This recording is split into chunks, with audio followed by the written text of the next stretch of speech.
Du gardien, protégé aussi par son défenseur, permet de repousser les assauts de l'Algérie et de Slimani qui ne parvient pas à cadrer cette frappe. On est à la 4e minute de jeu, donc là on répond du tac au tac par rapport à ce qu'a montré aussi la Sierra Leone en face.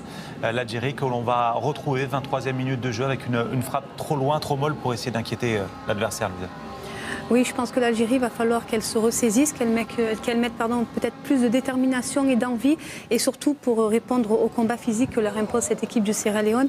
Je trouve que cette équipe algérienne a eu des lignes un peu trop écartées, ils étaient un peu trop loin les uns des autres, et on peut noter aussi notamment un déchet technique important du côté des Algériens qu'on n'a pas pour habitude de voir. Et oui, ceux qui peuvent faire la différence dans ce genre de match, ce sont les joueurs techniques, mais avec un terrain comme ça ne les favorise pas forcément.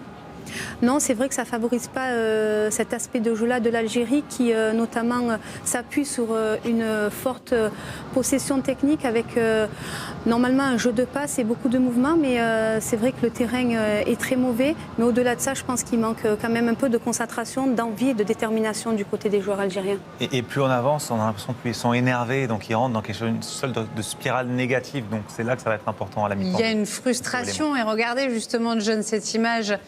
Slimani qui va voir son coach, qui va voir Belmadi pour lui dire « je n'arrive pas à voir le ballon ». Effectivement, c'est ce qu'on voit, les Algériens ont du mal à s'approcher de la surface et donc ne trouvent pas Slimani.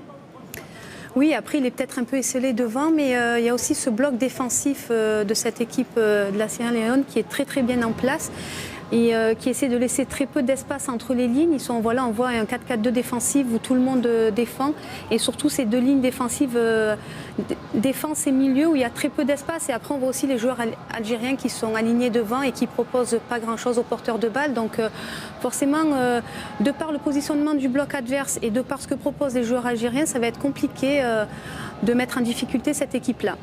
Et heureusement qu'en face, ils jouent très très mal les coups, parce qu'il y a eu quelques des mauvais occasions. Choix offensifs, c'est il y a vrai. eu de très mauvais choix aussi en face.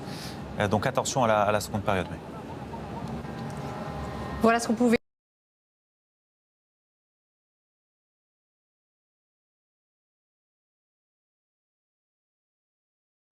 fixe bi jéem nañ ba tey xam nga fi ñu noonu danoo nekk ci temps wu Covid ñëpp a ngi feebar. bépp baale nañ ko nan bàyyi affaire yooyu.